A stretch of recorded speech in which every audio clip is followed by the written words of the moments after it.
Abra sua boca aí no seu lugar, diga glória, glória, glória a Deus. Diga graças a Deus. Bom dia, queridos, que a paz do Senhor seja com todos, amém? Quem está feliz com Jesus por estar aqui nessa manhã, diga glória a Deus. Eu tenho certeza que nessa manhã o Senhor, Ele já está ministrando os nossos corações, através da adoração, através do louvor. Quem veio aqui para ser ministrado pela palavra do Senhor, diga glória a Deus. Você sabe que eu estava em casa, estava me arrumando para vir para cá, agora cedo, e o Espírito Santo Ele colocou no nosso coração, e trouxe à minha memória uma palavra, né, que fala a respeito dos roubadores de propósito. Você sabe qual é o nosso maior roubador de propósito? O nosso maior roubador de propósito são as distrações importantes. Diga comigo, o maior roubador, repita comigo, vamos participar, diga, o maior roubador de propósitos são as distrações importantes. O Espírito Santo falou exatamente isso ao meu coração. O maior roubador de propósitos na vida do ser humano são as distrações importantes.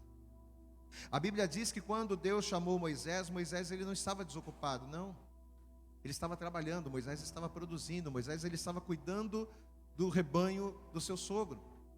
E você sabe que quando Deus ele chama o homem, quando Deus ele tem um propósito na vida de alguém, quando Deus ele chama alguém para que esse propósito se cumpra, Deus ele não chama desocupados. Deus ele não chama pessoas que estão paradas, não, ele chama pessoas que estão produzindo, ele chama pessoas que estão trabalhando. Quando Deus chamou Gideão, ele estava malhando trigo no lagar. Quando Deus chamou a Eliseu, Eliseu estava cuidando do rebanho de seu pai. Então veja, Deus ele não chama desocupados, Deus ele chama pessoas que estão produzindo, que estão trabalhando, assim como chamou Moisés. No momento em que Deus ele colocou diante de Moisés o propósito que ele tinha na vida dele, o que Moisés estava fazendo? Moisés estava cuidando do rebanho de seu sogro. Só que o problema é que Moisés ele estava tão envolvido com aquele trabalho, ele estava tão distraído com algo importante, que quando a sarça começou a arder, a princípio Moisés não percebeu. Deus estava se manifestando de maneira poderosa, Deus ele estava se apresentando a Moisés de maneira tremenda, mas Moisés, a princípio, ele não vai se aperceber. Tanto que a palavra de Deus ela diz que Moisés ele vai se virar para ver. Por quê? Porque ele estava distraído com aquilo que ele estava fazendo, e na distração ele estava deixando de perceber aquilo que Deus ele queria dele. Amado, quantas as vezes, e a razão de nós não virmos na igreja, a razão de nós não buscarmos a Deus, a razão de nós não nos envolvermos na obra, quantas das vezes a razão pela qual não cumprimos o propósito de Deus na nossa vida, é justamente por causa de distrações importantes. Foi-se o tempo em que coisas banais distraíam o crente. Antigamente o crente deixava de ir na igreja para ir numa festa, antigamente o cristão deixava de buscar a Deus por causa de correria, porque eu preciso descansar, porque eu preciso estar saindo, mas hoje em dia não.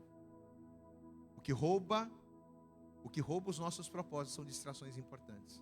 Eu não estou falando aqui que você não tem que cuidar da família, que você não tem que trabalhar, que você não tem que estudar, não. Nós temos que fazer todas as coisas, mas nós não podemos nos esquecer do que está escrito lá em Mateus no capítulo 6. Buscai primeiro, diga glória a Deus. Buscai primeiro o que, igreja? As coisas importantes, as distrações desse mundo, as coisas desta vida, sim ou não? Buscai primeiro o reino de Deus e a sua justiça, e todas as demais coisas te serão acrescentadas. Eu glorifico a Deus por você estar aqui nessa manhã, porque você não permitiu que as distrações te tirassem do foco. Deus trouxe você aqui para falar com você, você crê? Você crê que Deus vai falar com você nessa manhã? Amém? Evangelista Marcos, vem cá. Vamos aplaudir bem forte ao Senhor. Evangelista Marcos está trazendo uma palavra ao teu coração. Nós vamos aplaudir mais forte, aplauda mais forte ao Senhor Jesus nessa manhã.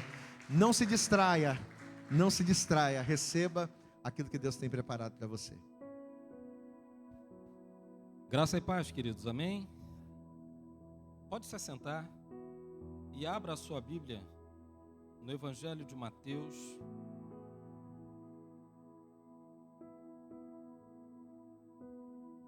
Evangelho de Mateus, capítulo 26. Nós vamos ler a partir do versículo 31. É um texto muito conhecido, mas Deus tem algo para falar aos nossos corações nessa manhã, através desse tempo, através desse período da história que nós vamos ler. Quantos acharam? Diga amém. Mateus capítulo 26, versículo 31 diz assim: Então Jesus lhes disse: Esta noite todos vós vos escandalizareis comigo, porque está escrito: ferirei o pastor, e as ovelhas do rebanho ficarão dispersas. Mas depois da minha ressurreição irei adiante de vós para a Galiléia. E disse-lhe Pedro: ainda que venhas a ser um tropeço para todos, nunca será para mim. Replicou-lhe Jesus: em verdade te digo que nesta mesma noite, antes que o galo cante, tu me negarás 3 vezes. E disse-lhe Pedro: ainda que me seja necessário morrer contigo, de nenhum modo te negarei. E todos os discípulos disseram o mesmo. Fecha os teus olhos. Vamos falar com o Senhor mais uma vez. Pai querido, Pai amado, nós acabamos de ler a Tua palavra a respeito desse tempo tão difícil, a respeito desse tempo tão importante para a sociedade, tão importante para nós, e nós queremos te pedir, ó Pai, que venha trazer a revelação da Tua palavra nessa manhã sobre cada coração. Prepara cada coração para receber essa palavra como uma terra muito fértil, Pai, e que a Tua palavra seja uma semente muito frutífera, que essa semente venha gerar frutos, ó Pai, frutos de arrependimento, frutos de avivamento. Deus, em nome de Jesus, toma o Teu lugar, Pai, porque eu não tenho nada a oferecer à Tua igreja, senão aquilo que eu receber do Senhor. Então vem agora, Pai, com poder e autoridade sobre esta casa e derrama da Tua unção, derrama do Teu renovo, derrama, Pai, bênçãos sem medida sobre a Tua igreja nessa manhã. É o que nós te pedimos, declaramos e tomamos posse em nome de Jesus. Você pode aplaudir ao Senhor por essa palavra. Aplauda mais forte a Ele, porque Ele é digno. Aleluia. Glória a Deus. Um momento marcante na história. Um momento ainda mais marcante na vida daqueles homens que acompanhavam Jesus. 3 anos seguindo Jesus. 3 anos presenciando milagres. 3 anos vendo cegos enxergando, vendo surdos ouvindo, vendo paralíticos andando, vendo prostitutas sendo perdoadas, vendo cobradores de impostos sendo perdoados. 3 anos aprendendo que a religiosidade não leva ninguém para o céu.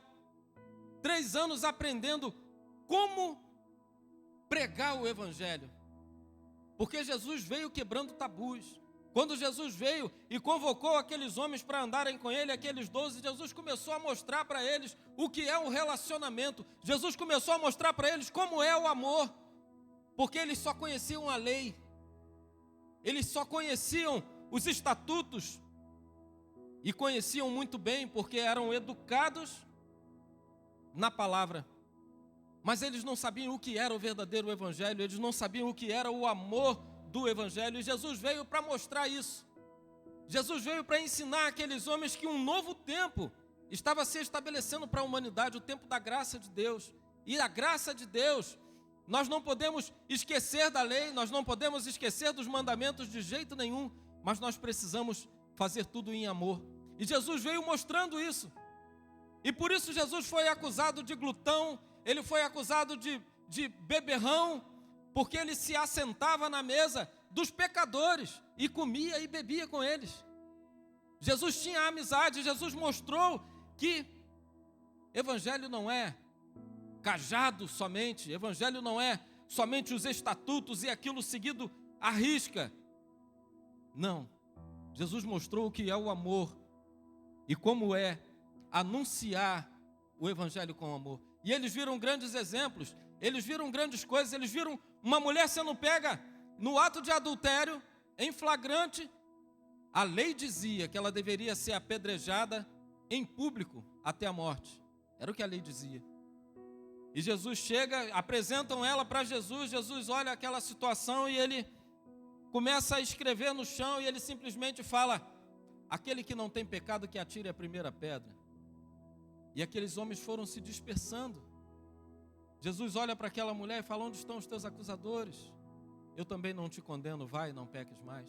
Então aqueles homens começaram a presenciar situações que eram contrárias ao costume, que eram contrárias à cultura deles. Situações contrárias, situações adversas. Eles começaram a aprender o que é o verdadeiro amor da palavra, o verdadeiro amor do Evangelho. E eles começaram a ver grandes coisas. E chega esse momento, 3 anos se passaram, andando com Jesus, comendo, bebendo, dormindo e acordando com Jesus, caminhando, longas caminhadas, junto do Mestre, fazendo aquele curso com Jesus. E chega um determinado momento em que Jesus começa a falar com eles: olha, a minha hora está chegando. Vocês precisam estar atentos, porque a minha hora está chegando. E eu serei entregue aos pecadores. E eu vou morrer, mas eu vou ressuscitar. Jesus começa a preparar aqueles homens para aquele momento, e aqueles homens já cansados. Pedro vai e fala com o mestre: nem que eu precise morrer, mas eu nunca vou te negar. Eu nunca vou dizer que eu não te conheço. Essa era a convicção de Pedro. Pedro estava convicto daquilo. Pedro tinha essa certeza no coração. Pedro já havia caminhado com Jesus 3 anos. Era um homem bruto, era um homem rude, mas era um homem que amava Jesus e que estava decidido a morrer por Jesus, se fosse o caso, se fosse necessário. Mas Jesus fala com ele: Pedro, não é o que você está pensando. Haverá um momento ainda que você vai me negar e você vai entender, porque ainda faltava alguma coisa na vida do Pedro. Faltava ainda alguma coisa. Pedro ainda não estava pronto. Ele ainda não estava pronto para o que havia de acontecer, para os acontecimentos que viriam logo após aquele momento. Ele ainda não estava preparado para aquilo. Faltava alguma coisa na vida de Pedro, e só Jesus sabia.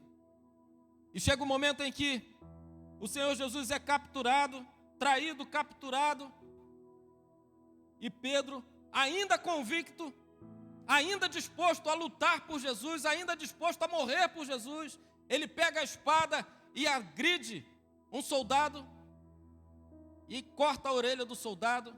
É claro que ele não mediu, ele não mirou na orelha do soldado, ele mirou no meio da cabeça. O soldado que certamente tirou a cabeça da reta e ficou a orelha. Jesus fala, repreende Pedro: não, Pedro, agora não é hora de lutar. Pega a orelha do soldado, coloca no lugar. O primeiro implante na história da humanidade. No momento que Jesus estava sendo preso. Imagine a situação, eu tento me colocar no lugar de Pedro. Um momento de aflição, um momento de injustiça, mas o Senhor não fez nada para impedir.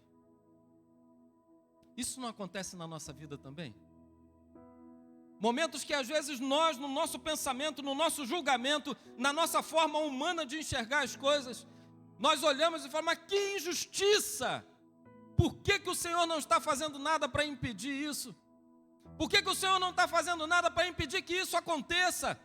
Se Ele tem poder para fazer, por que Deus está quieto? Por que o Senhor está calado? Por que o Senhor está consentindo com isso? Aquilo foi um choque para Pedro. Por quê? Imagina as perguntas. Será que Deus não está vendo o que está acontecendo? Mas sempre tem um plano. Deus sempre tem um plano. Por mais que a situação nos diga o contrário, por mais que a situação nos mostre que Deus não está vendo, por mais que a situação indique que Deus não quer fazer nada, por mais que a situação indique que há uma injustiça acontecendo e Deus não está se manifestando, Deus sempre tem um plano. E Deus tinha um plano. E o Senhor Jesus já havia avisado desse plano. O Senhor já havia avisado que aquilo ia acontecer, está profetizado na palavra desde Gênesis. que o cordeiro seria entregue para o sacrifício. Aquilo já estava totalmente planejado. Se Jesus não tivesse sido traído, não teria sido preso. Se não tivesse sido preso, ele não teria sido moído, maltratado pelas nossas transgressões. Se ele não tivesse sido condenado, ele não teria sido crucificado. Se ele não tivesse sido crucificado, ele não seria o nosso Salvador. Havia um plano, mas os olhos humanos não conseguiam enxergar isso. Só conseguem enxergar o que está à nossa volta, a injustiça, a passividade do Senhor diante da injustiça. Os discípulos fugiram, o Senhor Jesus foi arrastado para a presença do sumo sacerdote, Potifar, porque queriam prendê-lo, queriam condená-lo à morte, porque Jesus batia de frente com o sistema, ele ameaçava o sistema, ele ameaçava a comodidade dos sumos sacerdotes, ele ameaçava a comodidade, a renda. Jesus batia de frente com o sistema, e ele era uma ameaça, e o povo estava seguindo Jesus, as multidões estavam seguindo Jesus, ele já estava sendo chamado de o rei dos judeus. Era uma ameaça para o sistema, tanto para o sistema religioso quanto para o sistema romano, que era o que governava os judeus. E como nós conhecemos bem a história, Jesus foi à presença do sumo sacerdote, mas ele não tinha autoridade para condenar Jesus, então levou a ele na presença do governador Caifás, um homem que, segundo a história, era um homem detestável e desprezava os judeus. Aqui, nesse momento da história, ele não aparece como um vilão, porque ele coloca o povo para decidir. A esposa dele dá um alerta a ele: olha, não se envolva com esse homem, porque esse homem é justo. Não condene esse homem, porque ele é justo. E ele coloca Jesus diante do povo e fala: olha, vocês têm a opção. Por que esse homem está sendo acusado? Jesus estava sendo acusado de se auto-intitular Filho de Deus. Essa era a principal acusação que tinham contra Jesus, que seria de blasfêmia. E diz a palavra que havia um costume de, na Páscoa, absolver algum preso, algum condenado, um criminoso, né, de fazer aquela boa ação. Então pegaram Barrabás, um agitador. Em algum ponto da história não se sabe muito sobre ele, mas diz que ele também era um assassino, um ladrão, mas era um homem que era considerado bom pelo povo, porque também batia de frente com o sistema. Então aquele agitador, ele era mais um agitador. Colocaram Barrabás, e por ironia, o nome Barrabás significa filho do pai. Então, se Jesus estava sendo acusado de se auto-intitular Filho de Deus, colocaram o Barrabás, que também significava filho do pai, e botou o povo para escolher: quem vocês querem que eu solte? Esse homem, Jesus de Nazaré, que se diz o Cristo, ou Barrabás? E o povo escolhe Barrabás. E aquele governador ainda pergunta: e o que eu devo fazer com esse homem? Crucifica ele. Quero que você acompanhe aqui comigo. No versículo 24 do capítulo 27, Mateus 27, verso 24, diz assim: vendo Pilatos que nada conseguia, antes, pelo contrário, aumentava o tumulto, mandando vir água, lavou as mãos perante o povo, dizendo: estou inocente do sangue deste justo, fique o caso convosco. E o povo todo respondeu: caia sobre nós o seu sangue e sobre nossos filhos. Olha o que o povo respondeu: que caia sobre nós o sangue desse justo e sobre nossos filhos, ou seja, sobre as gerações futuras, que esse peso caia sobre nós. Nunca houve na história da humanidade um povo tão perseguido como o povo judeu. Conhecemos bem a história, Segunda Guerra Mundial, maior massacre contra um povo, né? Foi contra o povo judeu. Mas não foi só na Segunda Guerra Mundial, esse povo nunca teve paz. Depois de Cristo, sempre perseguição em cima de perseguição, guerra sobre guerra, guerra sobre guerra. Mas eles escolheram isso, que caia sobre nós. Pedro, que ainda estava acompanhando os fatos ao redor, à espreita. Alguém perguntou para Pedro: eu vi você com eles. E Pedro disse: não, não era eu. O medo se apoderou de Pedro. Uma criança falou para ele: eu vi você estava com o Nazareno. Não, não era eu. Outra pessoa perguntou para Pedro: você anda com eles? Eu já vi. Você conhece o Galileu? Não, nunca vi esse homem. E pela terceira vez, questionaram Pedro novamente. E Pedro fala: não, eu nunca o conheci. Eu fico imaginando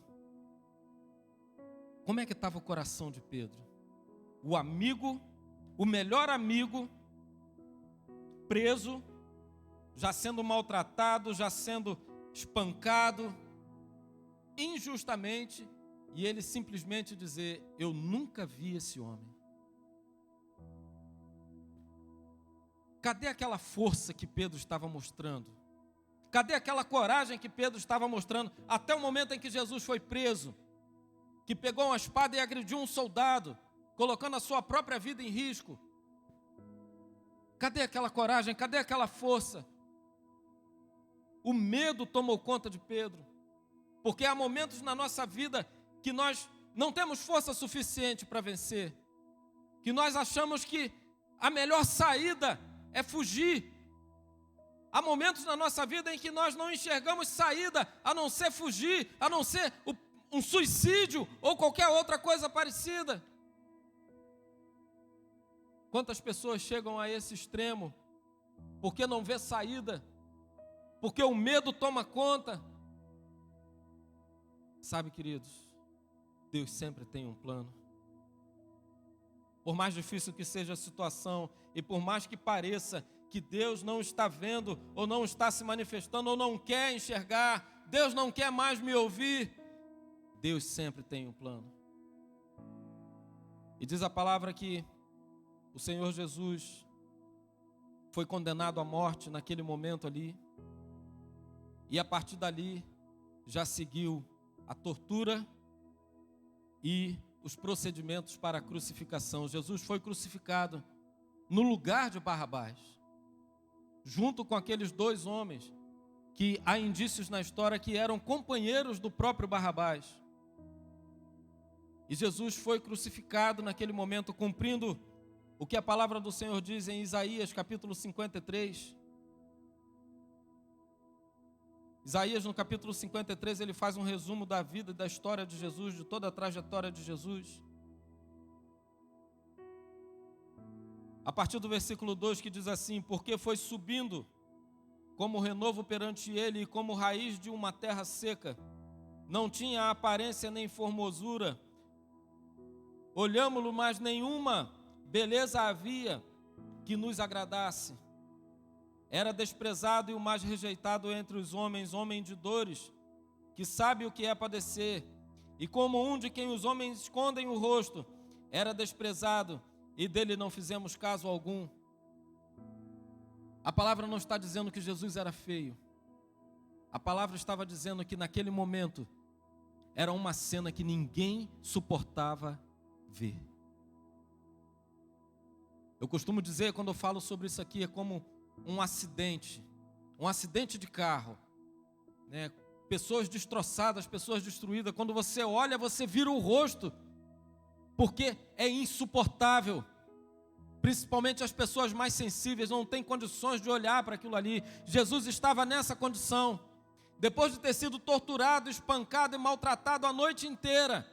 Jesus estava nessa condição, um inocente, obrigado a carregar uma cruz que pesava mais do que o seu próprio peso, depois de ter sofrido tanto, depois de estar sangrando, porque as torturas romanas não era brincadeira, era uma cena que ninguém suportava ver. Não dá para olhar. Como um de quem os homens escondem o rosto era desprezado e dele não fizemos caso algum.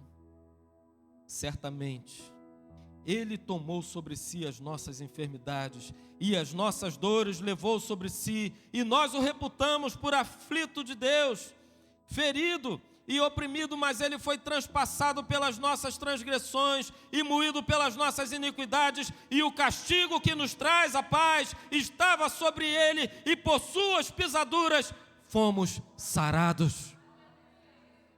Havia um plano, uma profecia estava se cumprindo.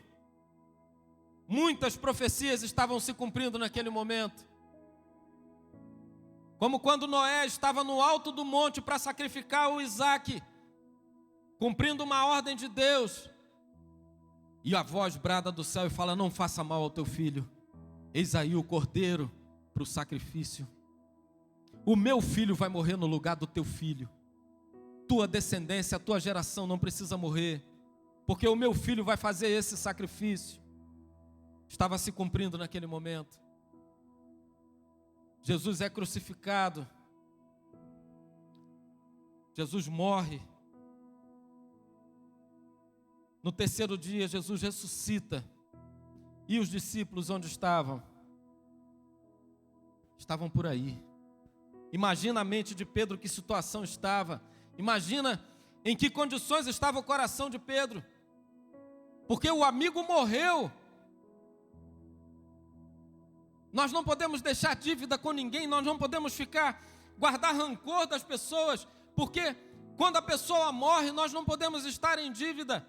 Pais que não se relacionam bem com os filhos, filhos que não se relacionam com os pais, quando o pai morre, vai para lá querer pular dentro da cova, quer se espernear em cima do caixão, porque tem remorso, tem dívida. Imagina a situação de Pedro, o amigo morreu. Não tem como pedir perdão, não tem como se retratar, não tem como explicar aquela situação. Só que Pedro era amigo de Jesus Cristo, o Senhor da glória, aquele que morreu, mas ressuscitou, glória a Deus. Abra sua Bíblia em Eclesiastes.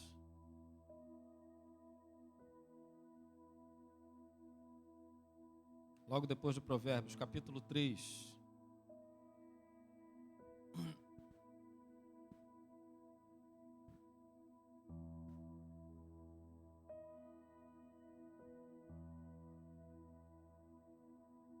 Eclesiastes capítulo 3 diz assim: tudo tem o seu tempo determinado. Há tempo para todo propósito debaixo do céu. Há tempo de nascer, há tempo de morrer, tempo de plantar, tempo de arrancar o que se plantou, tempo de matar e tempo de curar, tempo de derribar e tempo de edificar, tempo de chorar, tempo de rir, tempo de prantear, tempo de saltar de alegria, tempo de espalhar pedras e tempo de ajuntar pedras, tempo de abraçar, tempo de afastar-se de abraçar, tempo de buscar, tempo de perder, tempo de guardar, tempo de deitar fora, tempo de rasgar, tempo de costurar, tempo de estar calado, tempo de falar, tempo de amar, tempo de aborrecer, tempo de guerra e tempo de paz. Sabe por que não há tempo? Tempo de não crer. Não há tempo para deixar de crer. Não há tempo para deixar de ter fé. Por mais que a situação seja contrária, por mais que a situação não nos mostre saída, mas nós não podemos deixar de acreditar que o Senhor tem um plano e que há um propósito sobre todas as coisas. Deus sempre tem um plano.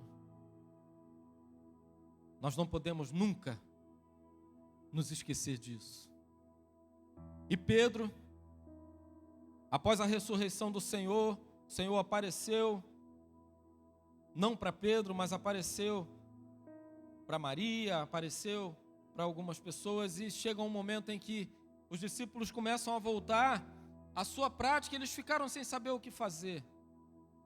e voltaram a pescar. Pedro era um pescador, vivia da pesca. Voltaram a pescar. Determinado momento eles estão pescando pela madrugada e ele ouve a notícia: o mestre está na praia. E Pedro vai lá. Todos eles vieram, né? Jesus já realiza ali mais uma pesca maravilhosa e eles chegaram, já tinham um peixinho na brasa, um pãozinho. E Jesus estava ali, ressurreto. E Jesus começa a conversar com eles, começa a se reunir ali e começa a ter um momento com eles. Imagina muitas perguntas, muita curiosidade, muita coisa. Mas Jesus vira para Pedro e fala: Pedro, tu me amas? Vamos lá, João. Evangelho de João, capítulo 21.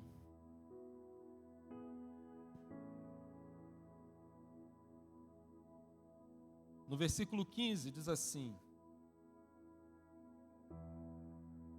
depois de terem comido, perguntou Jesus a Simão Pedro: Simão, filho de João, amas-me mais do que a estes outros?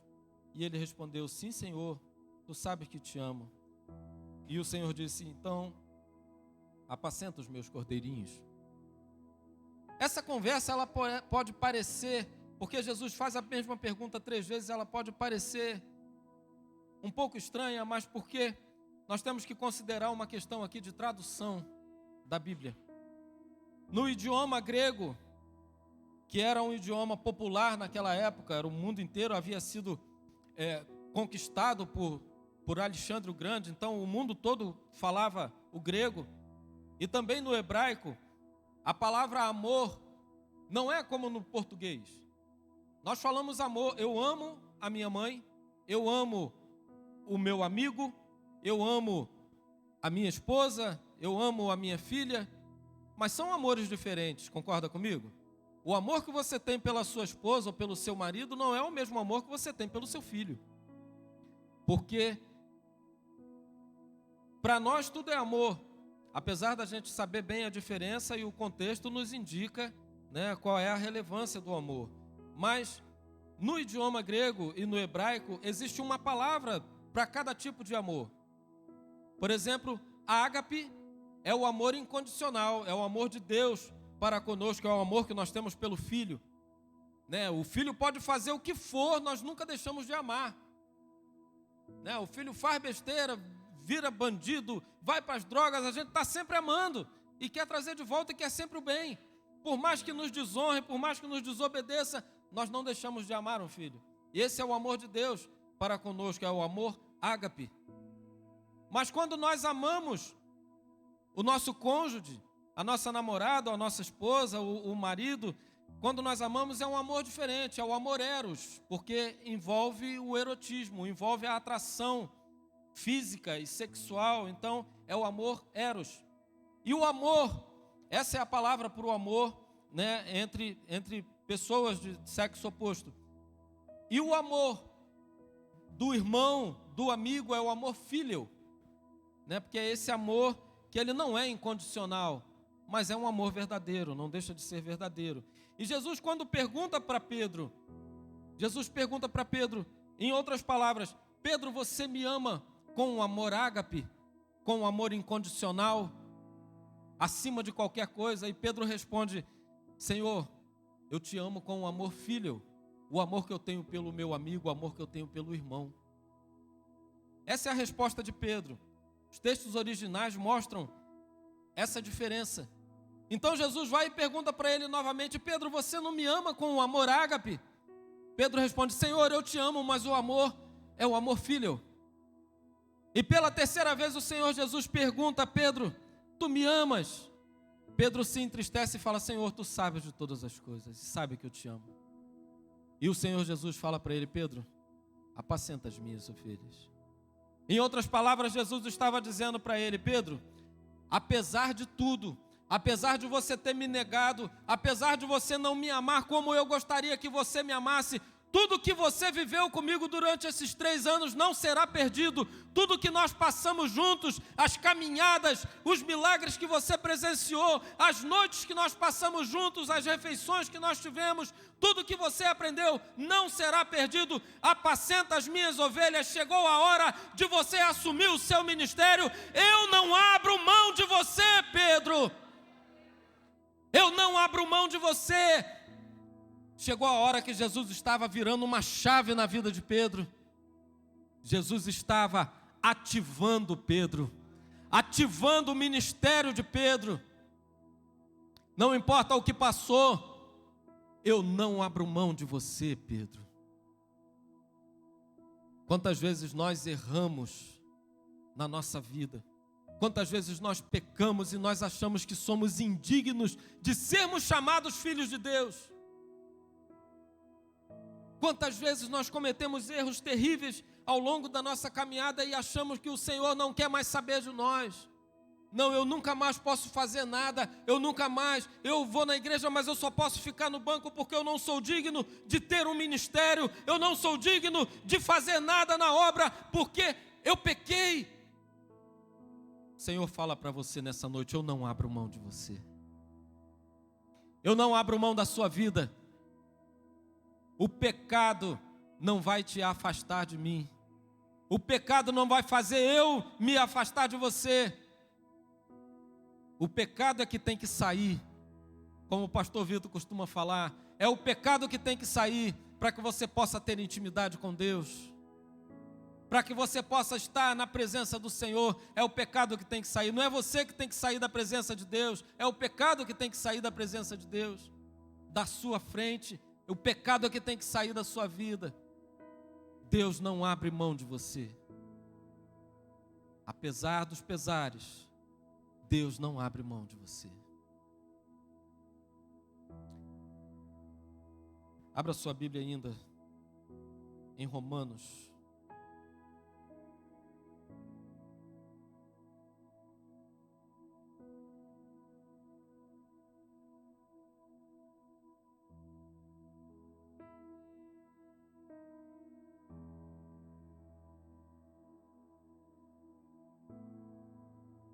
Romanos no capítulo 11, verso 29, diz assim.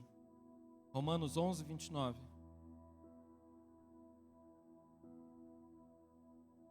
Romanos 11, 29 diz: porque os dons e a vocação de Deus jamais serão revogados.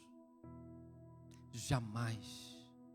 Por mais que você se desvie, por mais que você tenha errado, tenha se desviado, aquilo que Deus te deu, o chamado que Deus tem na sua vida, jamais será cancelado, jamais será apagado. Deus jamais vai retirar o chamado que Deus tem na sua vida. Jamais Deus vai retirar o dom que Ele te deu. E era exatamente isso que o Senhor estava falando com Pedro. Eu te chamei para apacentar, então apacenta, porque é chegada a hora. Vamos ficar de pé, pastor. Eu quero que você comece a pensar e você comece a falar com o Senhor nessa hora. O que você por acaso acha que te torna indigno de ser chamado filho de Deus? Comece a apresentar diante do Senhor agora. Tenha um momento de intimidade com Ele.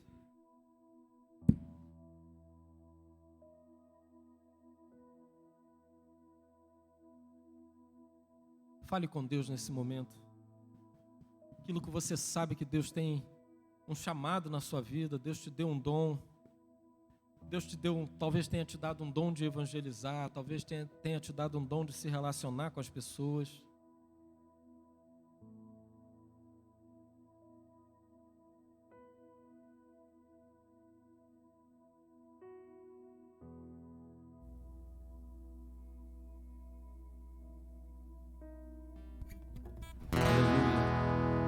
Fale com Deus nessa hora, querido. Nós vamos louvar ao Senhor,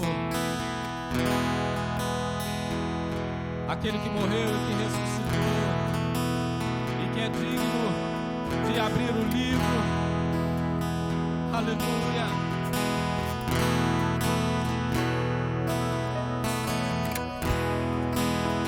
Louvado seja o seu nome.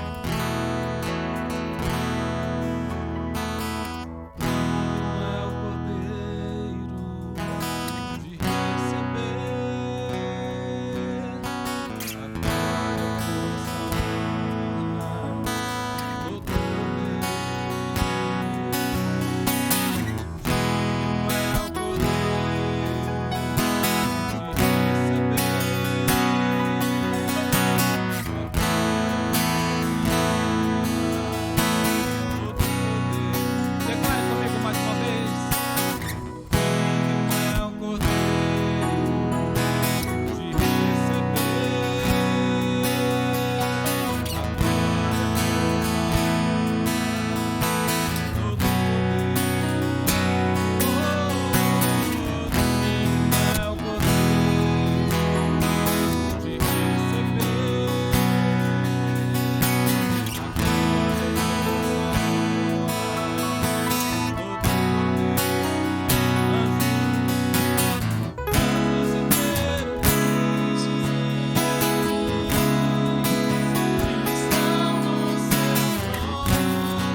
ao Senhor nessa manhã, amém? Adore a Ele, exalte a Ele nesse lugar. Amado, traga à sua memória aquilo que você acabou de ouvir nesta manhã. Deus está falando com você aqui neste lugar. Deus, Ele preparou este culto, Deus, Ele preparou esta reunião com um propósito específico, o de ministrar o seu coração, mas acima de tudo, o propósito de nos dar a direção. Nós costumamos dizer que muitas das vezes nós nos achegamos a Deus em busca de respostas, mas na maioria das vezes o que Deus nos dá não são respostas, Deus nos dá direção. E uma vez que entendemos qual direção seguir e seguimos a direção que Deus nos dá, conforme vamos caminhando na direção de Deus, as respostas elas vão vindo, as situações elas vão se mostrando. Deus, Ele vai revelando-nos aquilo que é a sua vontade para a nossa vida. Enquanto o evangelista Marcos estava pregando, enquanto ele leu essa palavra acerca de Pedro, o Espírito Santo falou algo tremendo comigo.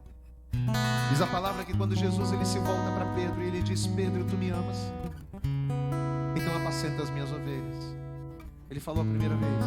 Aí na segunda vez: Pedro, tu me amas? Então apacenta as minhas ovelhas. E pela terceira vez ele vai perguntar: Pedro, tu me amas? Então apacenta as minhas ovelhas. Meu irmão, se nós sairmos lá fora e perguntarmos para as pessoas quem aqui ama Jesus, todo mundo vai levantar a mão. Se nós fizermos uma enquete e sairmos pelo mundo perguntando quem ama Jesus, a grande maioria das pessoas vão dizer: eu amo Jesus. Mas a maior manifestação do amor que nós sentimos por Jesus não são palavras. Se eu perguntar para você: você ama Jesus? Você vai dizer: eu amo Jesus. Mas Jesus não quer ser amado apenas pelas suas palavras. Jesus, Ele quer atitude. E sabe qual é a atitude que manifesta, que demonstra o amor que nós sentimos por Jesus? É quando nós temos a capacidade de abrirmos mão da nossa vida para cumprirmos o seu propósito. Amar Jesus significa deixar as nossas convicções e nos rendermos a Ele. Quando Jesus se encontrou com Pedro lá na praia, você sabe o que Pedro estava fazendo? Como o evangelista Marcos pregou, ele estava pescando. A decepção foi tanta que Pedro disse: chega, acabou, não quero mais saber desse negócio, vou voltar para a pesca. Jesus, ele disse: eu vou ser pescador de homens, mas não, eu vou voltar a ser pescador de peixe. Naquele momento Pedro estava afastado. Naquele momento Pedro estava desviado. Ele voltou para a velha vida de pescador de homens. Mas Jesus vai aparecer para ele. Diga glória a Deus. Não importa a condição a qual você se encontre, Jesus está aparecendo para você nesta manhã. Você crê nisso, amado? Talvez você está fraco, talvez você está caído, talvez você está desviado, talvez você está na igreja, mas está mais ou menos. Não importa qual estado que você esteja, Jesus está aparecendo para você como Ele apareceu para Pedro. E Ele nos faz a seguinte pergunta: tu me amas? Ah, Senhor, eu te amo. Então não fique só com palavras. Faça aquilo que eu já te revelei. Você me ama? Então faz a minha vontade. Você me ama? Cumpre o teu propósito. Você me ama? Caminha comigo. Faz a minha obra. Faz a minha vontade. Porque as lutas virão, mas eu serei contigo. Eu estarei convosco todos os dias, até a consumação dos séculos. Meu irmão, amar Jesus é caminhar com Ele. Esquece esse negócio de pesca, Pedro. Esquece esse negócio de pescar peixe. Eu te chamei para pescar homens. Posso ouvir o glória a Deus aqui? Esquece esse negócio de mundo. Jesus te chamou para estar na presença dEle, meu irmão. Glória a Deus. Eu quero fazer uma oração por você. Talvez a tua vida está toda desorganizada, não é, pastor? Quando eu olho para o meu casamento, quando eu olho para a minha vida profissional, quando eu olho para a minha vida financeira, quando eu olho para a minha saúde, quando eu olho para a minha vida de um modo geral, eu vejo o quanto a minha vida está bagunçada. E você sabe o que é que bagunça a nossa vida? O que bagunça a nossa vida é nós não priorizarmos o propósito chamado de Deus. Quando eu não priorizo aquilo que Deus tem para a minha vida e coloco outras coisas no lugar do chamado, eu acabo desorganizando aquilo que Deus preparou para a minha vida. Pedro, esquece o peixe, esquece o mar. Você vai pescar homens. Você vai apacentar as minhas ovelhas. Você vai caminhar comigo. Você sabe para que Jesus está te chamando nesta manhã?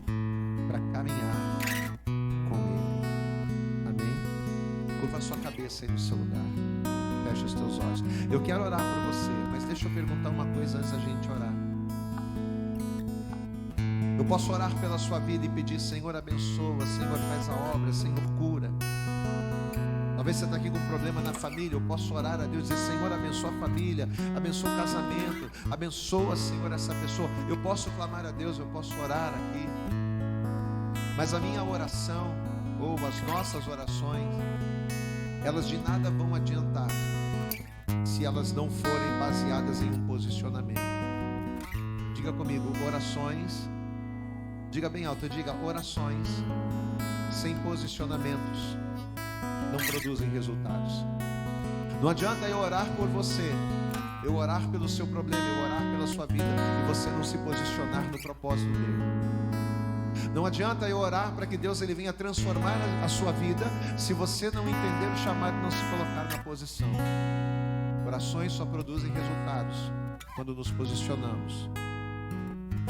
Eu vou orar por você, mas eu quero antes perguntar: alguém aqui nessa manhã que nunca entregou a sua vida para Jesus em uma igreja? Pastor, eu nunca confessei Jesus, não. Apesar de conhecer, apesar de gostar, apesar até mesmo de reconhecer o poder de Deus, eu nunca confessei Jesus como meu Salvador, porque eu achava que não precisava, sabe? Pastor, eu sempre fui naquela teoria que basta ter Deus no coração e está tudo certo. Não. A palavra de Deus, ela diz no Evangelho de João que todos quantos o receberam, deu-lhes o poder de serem feitos filhos de Deus. Deus não te quer como criatura, Deus te quer como filho. Você pode dar glória a Deus? E por que Deus me quer como filho, pastor? Porque o filho tem direito à promessa, o filho tem direito à herança, o filho tem direito a tudo que é do pai. Deus, ele quer dar tudo para você, amém? Tudo que você precisa no seu casamento, para você ser uma pessoa feliz, tudo que você precisa em todas as áreas da sua vida, para que você seja alguém realizado, Deus, ele quer liberar, mas você precisa ser filho. Você precisa ser filho. Eu preciso confessar Jesus para isso. Há alguém aqui nesta manhã que nunca confessou a Cristo, nunca confessou Jesus Cristo, mas quer fazer isso agora, quer receber sobre a sua vida o poder de filho, para que o tudo de Deus venha completar você nesta terra? Pastor, eu quero. Eu nunca fiz porque eu não sabia, eu não conhecia, mas agora eu estou conhecendo, então eu quero. Se este é o plano de Deus na minha vida, como foi pregado hoje, Deus tem um plano, o Senhor sempre tem um plano. Se este é o plano de Deus na minha vida, então eu quero. Basta você levantar a sua mão assim, ó, do céu, aí onde você está, eu vou orar por você. Tem alguém aqui que nunca recebeu Jesus, que nunca confessou Jesus? Amém? Amém. O meu segundo convite é para você que está afastado. Ah, pastor, um dia eu caminhei. Um dia Jesus chegou para mim, e assim como Pedro, e assim como para os seus irmãos, Jesus disse: olha, venha após mim, porque a partir de agora tu serás pescador de homens, amém? Vem após mim, vem fazer a minha obra, vem caminhar comigo. Um dia eu ouvi o chamado do Senhor. Talvez um dia você esteve numa igreja, mas uma decepção. Pastor, um dia eu estava caminhando firme, mas eu vi algo na igreja que me decepcionou, que me entristeceu. Pessoas falaram coisas que entristeceram meu coração. Situações aconteceram e foram me desgastando e me enfraquecendo. E quando eu dei por mim, eu estava afastado do caminho, eu estava afastado do propósito. Pedro se desviou porque ele foi fraco. Talvez você diga: pastor, houve uma situação que me enfraqueceu tanto que quando eu dei por mim eu já estava afastado. Eu não sei a tua história, mas uma coisa eu tenho certeza: Deus não te trouxe aqui à toa hoje. E se Deus não te trouxe aqui à toa, Ele te trouxe esta palavra, é porque através dela, Deus quer, assim como foi ministrado, Deus quer virar a chave na sua vida. Diga glória a Deus. Assim como o Senhor virou a chave na vida de Pedro, Deus quer virar a chave na sua vida. Mas você precisa tomar uma posição. Alguém aqui nesta manhã afastado, afastada, desviado ou desviada, que entendeu o que Deus está fazendo, que entendeu o que Deus está falando nesta manhã. E ao entender, você reconhece que precisa voltar para Jesus. Pastor, eu preciso voltar para Jesus. Se você quer, aí no seu lugar, apenas levante a sua mão e eu vou orar por você. Alguém? Amém? Alguém para Jesus? Todos os que estão aqui já são de Jesus. Diga glória a Deus aí. Amém? Então você vai curvar a sua cabeça. Curve a sua cabeça aí no seu lugar. Feche os teus olhos. E com os seus olhos fechados, ore comigo dizendo assim: Senhor meu Deus. Mas eu quero que você diga isso com autoridade e com fé.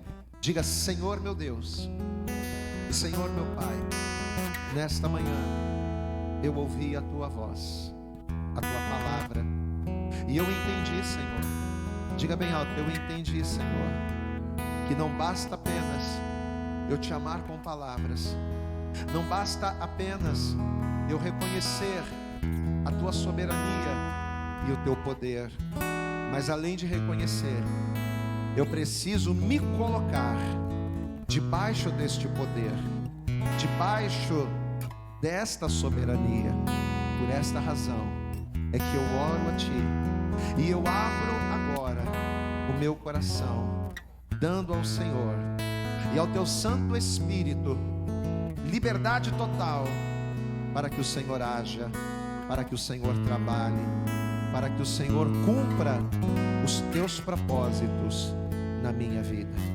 Deus amado, eu abro meu coração e Te peço, haja, diga bem alto, haja na minha vida poderosamente, em nome de Jesus. Agora você vai continuar com os teus olhos fechados. Comece você a fazer a tua oração aí no teu lugar. Eu não conheço você, não conheço os teus problemas, eu não conheço o teu particular. Ninguém melhor do que você para orar a Deus e colocar diante dele as tuas angústias, os teus medos, as tuas aflições.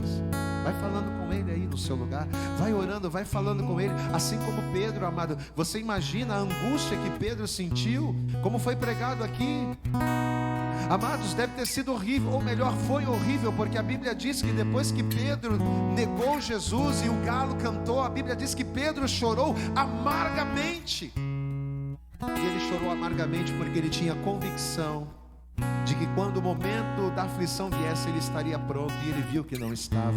Então vai falando com o Senhor agora, vai colocando as tuas aflições, as tuas tristezas e as tuas angústias diante do Senhor agora. Senhor nosso Deus e Senhor nosso Pai Todo-Poderoso, Pai querido, Deus amado, ó Deus, não foi à toa que o Senhor trouxe o Teu Filho, que o Senhor trouxe a Tua Filha a este lugar. Não é à toa que nós estamos aqui. Nós não estamos aqui para um encontro social, mas nós estamos aqui, Senhor, porque este lugar é o lugar onde a Tua glória manifesta. Este lugar é o lugar que o Senhor escolheu para falar conosco, para nos ministrar, para nos direcionar e nos posicionar segundo a Tua vontade. E nesta manhã o Senhor falou conosco. O Senhor nos falou que o Senhor sempre tem um plano. O Senhor nos falou que por maiores que sejam as aflições, o Senhor está vendo, o Senhor está nos ouvindo, o Senhor está conosco. O Senhor nos falou, ó Pai, através da Tua palavra, que independente das aflições, independente dos nossos pecados, o Senhor nos recebe, porque o Senhor nos ama com um amor profundo e inexplicável. Ó Deus, quantas coisas tremendas o Senhor tem falado neste lugar, e é por isso, ó Pai, porque nós queremos tomar posse de tudo aquilo que o Senhor tem para nós, é que nós nos quebrantamos esta manhã e Te pedimos, ó Pai, transforma o nosso coração, muda a nossa vida, Pai. Ó Deus, eu não sei como Teu filho entrou aqui hoje, eu não sei como a Tua filha entrou aqui hoje. Talvez apesar do sorriso no rosto, exista uma tristeza no coração, pelo filho, pelo casamento que não vai bem, pela vida profissional, pelas crises, pelas lutas, Senhor. Mas em nome de Jesus, assim como o Senhor apareceu para Pedro no pior momento da sua vida, e assim como o Senhor levantou Pedro dizendo: Pedro, apacenta as minhas ovelhas, independente do que você fez, eu te amo, Pedro. Pois é, Senhor, assim como o Senhor se manifestou na vida de Pedro, ó Pai querido, em nome de Jesus, nós oramos agora e Te pedimos: se manifesta na vida do Teu filho que está aqui, Pai. Se manifesta na vida da Tua filha que está aqui, ó Pai querido. Fala no profundo, no escondido, fala no coração do Teu filho e da Tua filha. Age poderosamente nesta manhã, traga transformação, restauração. E principalmente, ó Deus, que a Tua graça e a Tua glória, que a Tua mão poderosa esteja sobre nós.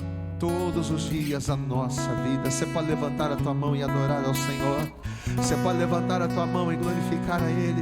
Você pode levantar a tua mão e dizer: Senhor, eu preciso de Ti. Senhor, eu preciso da Tua presença. Levante a tua mão e agradeça a Deus esta manhã.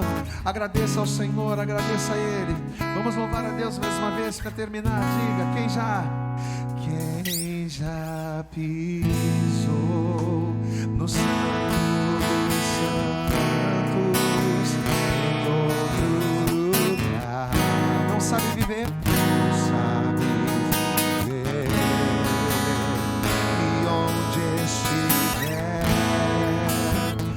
clama pela glória, a glória de Deus. Você pode dizer mais uma vez para terminar: quem já pisou no Santo, adore ao Senhor em outro lugar, não sabe viver, onde estiver, clama pela glória, a glória de Deus. Vamos aplaudir então bem forte, vamos aplaudir bem forte ao Senhor Jesus nesta manhã. Diga glória a Deus. Deixa eu fazer uma pergunta importante: quantos aqui tomam posse desta palavra sobre a sua vida? Diga glória a Deus. Leva esta palavra com você nesta manhã em nome de Jesus. Amém. O Senhor ama você. Deus, Ele sempre tem um plano na sua vida. Glória a Deus. Talvez você diga: pastor, por que as coisas não estão acontecendo? Deus tem um plano. Vira para essa pessoa bonita que está do lado e diga para ela: Deus tem um plano. Deus está vendo, Deus sabe. Não é à toa que as coisas acontecem. Glória a Deus, amém? Daqui a pouquinho nós já vamos estar finalizando. Deixa eu pedir a você: pega na tua mão a tua oferta, separe nas tuas mãos a tua oferta. Pastor, vou apresentar a minha oferta a Deus nessa manhã, vou apresentar a primícia, vou apresentar aquilo que eu tenho de melhor, não é? O que Jesus disse para Pedro? Pedro, você me ama? Claro que eu te amo. Então faz o seguinte, Pedro: apacenta as minhas ovelhas. Aí, não satisfeito, Jesus vai falar pela segunda vez: Pedro, mas você me ama? Eu amo. Então faz o seguinte: apacenta as minhas ovelhas. Aí, não satisfeito, Pedro pela terceira vez: mas você me ama, Pedro? Amo. Então, Pedro, poxa, apacenta as minhas ovelhas. Você sabe que a coisa que Deus mais preza, olha aqui para mim, você sabe qual é a coisa que Deus mais preza? Sabe o que a gente entendeu aqui? Que a coisa que Deus mais preza é o cuidado com as ovelhas. Amém? Diga assim comigo: Deus, diga bem alto, Deus se importa com as suas ovelhas. Amém? E para que as ovelhas do Senhor sejam cuidadas, para que as ovelhas do Senhor elas recebam o alimento, e o alimento é a palavra, é que essa casa está aberta, né? Pastor, eu sou obrigado a ofertar, eu sou obrigado a ser dizimista? Claro que você não é. Não. Até porque se for por obrigação é complicado. Mas entenda uma coisa: quando você é fiel, você está nos ajudando a apacentar as ovelhas. Você pode dar glória a Deus aí? Diga assim comigo: a minha fidelidade, diga com autoridade, vamos lá, a minha fidelidade contribui para o apacento das ovelhas. Não é você que prega, ou talvez não é você que louva, ou talvez não é você que ministra o evangelismo, mas quando você é um dizimista e um ofertante, você está mantendo o lugar onde as ovelhas congregam. Você está tornando possível que palavras como essa sejam ministradas, sejam pregadas, e que pessoas venham se render ao Senhor. Amém? Então levanta para o céu a sua oferta aí no seu lugar. Vamos colocar de pé. Levanta para o céu a oferta. Você vai curvar a sua cabeça, você vai fechar os teus olhos, amém? Você que nos acompanha pela internet, faça o mesmo também, presente aí ao Senhor. Feche os teus olhos e vamos orar. Senhor nosso Deus e Senhor nosso Pai Todo-Poderoso, eu tenho certeza que cada filho, cada filha, cada ovelha aqui representada está saindo alimentado. Não tenho dúvidas de que essa pessoa está saindo daqui com o alimento do Senhor.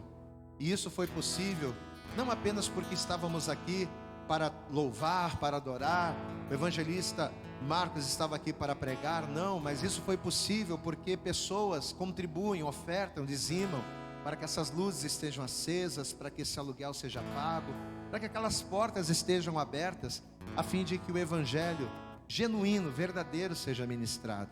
Então, em nome de Jesus, eu te peço, abençoe, ó Deus, a vida de cada dizimista da tua casa, abençoe a vida de cada ofertante da tua casa, esta pessoa que está pegando daquilo que ela tem de melhor para apresentar ao Senhor. O Senhor disse para Pedro: apacenta as minhas ovelhas, cuida do rebanho. Cada oferta apresentada neste lugar é oferta de pessoas que estão cuidando do rebanho. Então abençoa, dá ordem, Senhor, para que a bênção esteja nos celeiros e na vida de cada um dos teus filhos, não somente hoje, mas para sempre. É o que nós te pedimos e já te agradecemos. Em nome de Jesus, amém. E graças a Deus, amém. Sai do teu lugar, coloca ali aquele coraçãozão ali, ó. Coloca ali a tua oferta. Eterno, firmado em miséria. Assim, ó. Justiça e igualdade, bondade, fidelidade, a tua igreja te adora. Você pode louvar com o assim, ó. Vamos lá. A tua igreja te adora. Teu reino, diga isso mais uma vez com autoridade. Teu reino é sempre eterno, firmado em misericórdia, justiça e igualdade, bondade, fidelidade, a tua igreja te adora. A tua igreja te adora. Vamos aplaudir bem forte então, igreja, povo da internet, Deus abençoe. Vamos aplaudir mais forte ao Senhor. Glória a Deus, aleluia.